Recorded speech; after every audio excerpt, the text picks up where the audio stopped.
This is the Stock Day Podcast, sponsored by Ion Digital, providing secure, compliant ecosystems you can trust. That's Ion Digital. Subscribe to us on iTunes and YouTube to stay up to date on penny stock news and interviews. Public information on OTC, pink sheets, and microcap stocks from around the world. Here's your host, Kevin Davis. On today's show, we're bringing you a brand new company. Name of the company is Brera Holdings, PLC. They trade on the NASDAQ under the ticker symbol BREA. With us today is the executive chairman of the company, Mr. Dan McClory. Dan, welcome to the program. Thanks, Kevin. It's great to be here. Excellent. I'll tell you what, before we get underway, why don't you give all of our listeners a backstory to your company via a company statement? Yeah, that's outstanding. You know, Brera Holdings is an Irish-based company that, as you pointed out, is listed on NASDAQ. And it's focused on an expanding area that, frankly, we pioneered called social impact soccer. That's what we call it in the U.S., or social impact football. And it involves a multi-club ownership model, meaning we've announced and we will continue to announce acquisitions of other soccer teams beyond our home market in Italy. And we are the first Italian soccer team to list on either NASDAQ or the New York Stock Exchange, which we did back at the end of January of this year in a firm commitment underwritten IPO.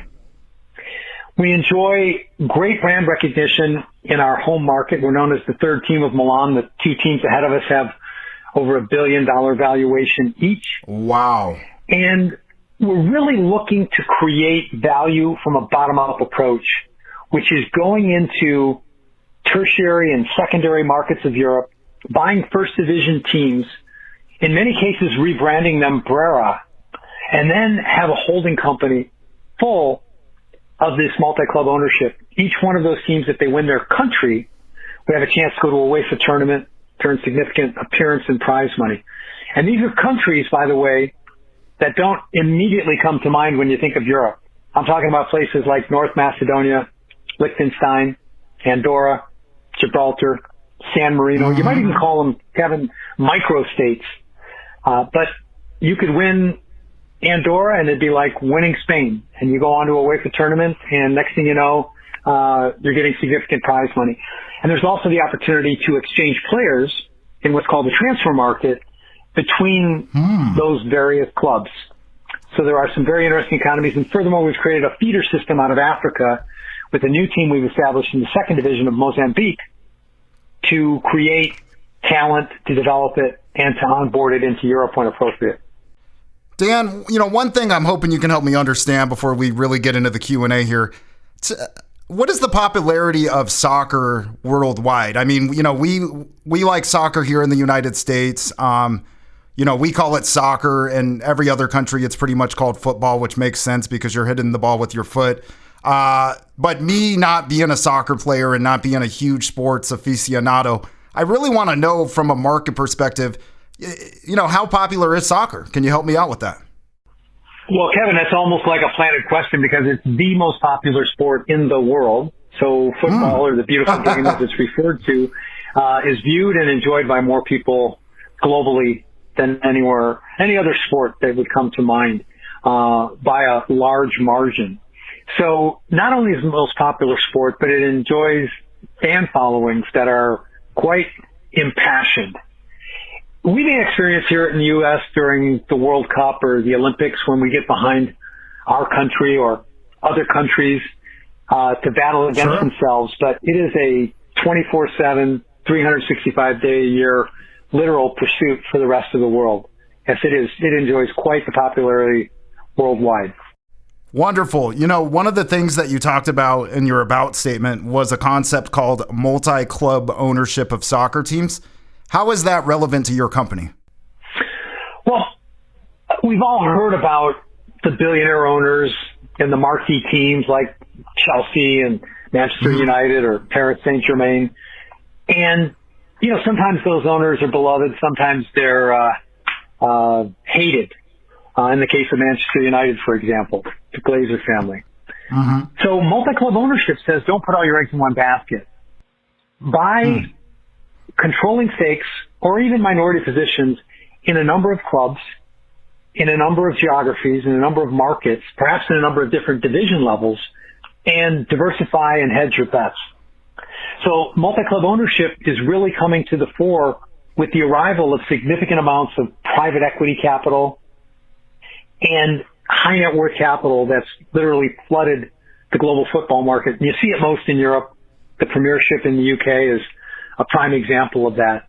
But again, don't put all your eggs in one basket. Have several lotto tickets instead of just one, and be in a position to create synergies between the various clubs, whether it's movement of players, co-branding opportunities, common sponsors, coaching staff. Could be a number of efficiencies that you would come into.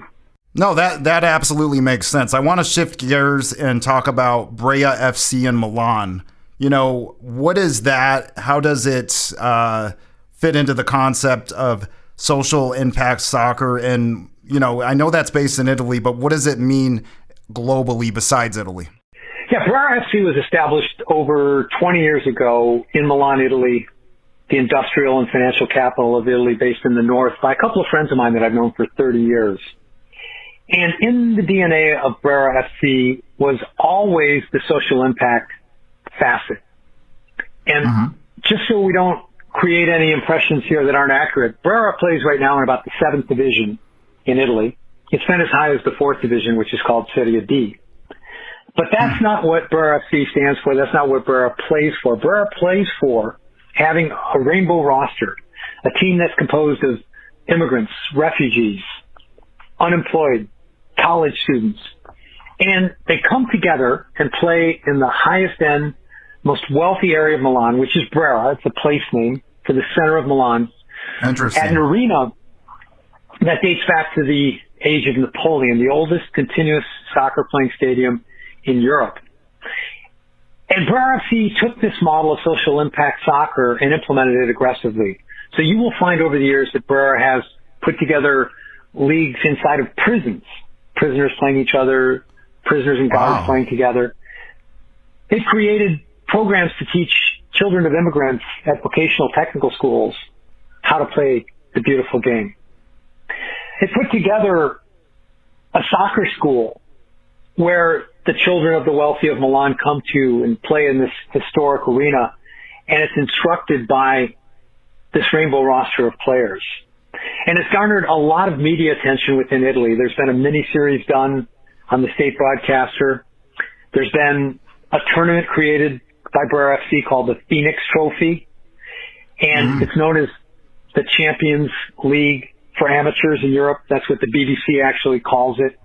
Brings together teams similar to Brea from this year, 9 different countries in Europe that will play in the final at San Siro, another legendary stadium in Milan.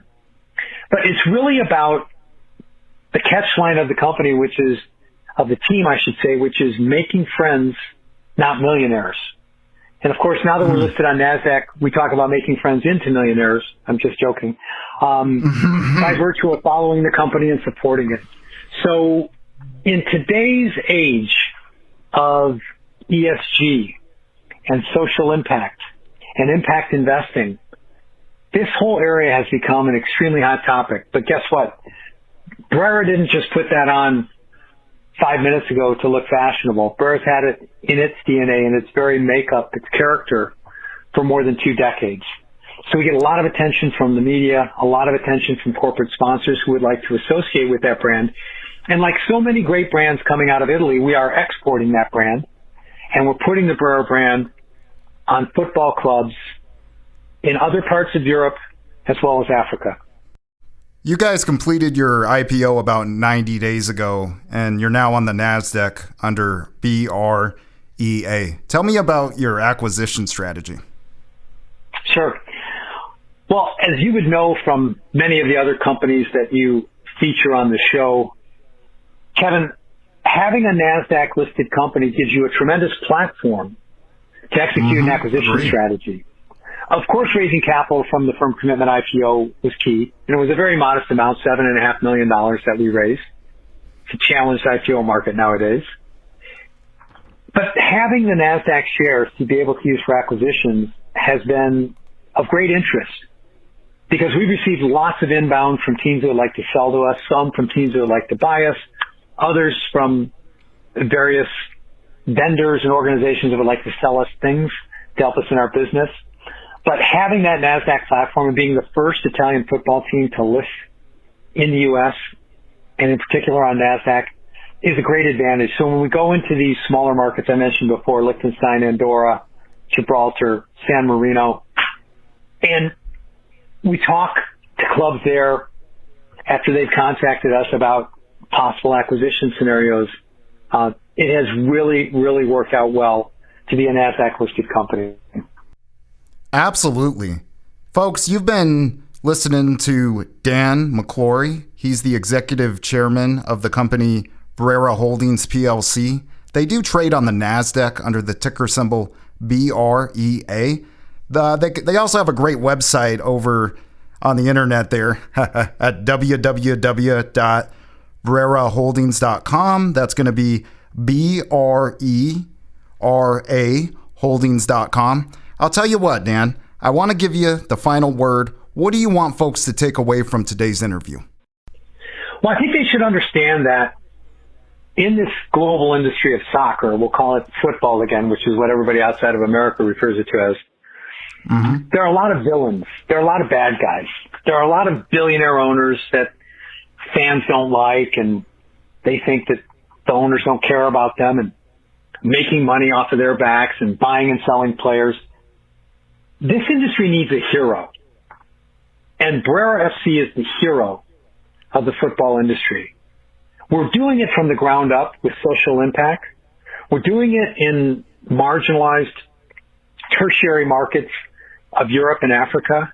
We're doing it with our rainbow roster of players who are immigrants, refugees, unemployed college students. So if this industry needs a hero, they have found one in Brera. And our diversified multi-club ownership model means we're going to have a lot of lotto tickets out there. We're going to have a lot of possibilities for upside as we execute on that strategy, which we've been telling since our SEC filings and our IPO. So stay tuned. Watch us continue to execute. Look for the hero of the global football industry. Look for a leader in multi-club ownership that allows investors in whatever modest way or large way to be able to participate in the growth of that global football industry, but with our very unique model made in Italy of social impact soccer. Wow. Thank you so much for wrapping that up for us, Dan. I want to see you on the show in the next 30 to 60 days as you guys make progress. In the meantime, everybody at home, check them out. They're on the NASDAQ, trading under BREA. Dan, until I see you again, I hope you're well and keep building up that great company. That's right. Go Brera, BREA. Go Brera. Thanks so much, Kevin. Go Brera. You're very welcome. This program is entirely sponsored and produced by La Jolla Media, LLC, which is responsible for the content. The opinions and information provided on this program are for educational and research purposes. Stock Day encourages all listeners of this program to do their due diligence and research when determining investment strategies that will work for them, or to seek the assistance of an investment professional.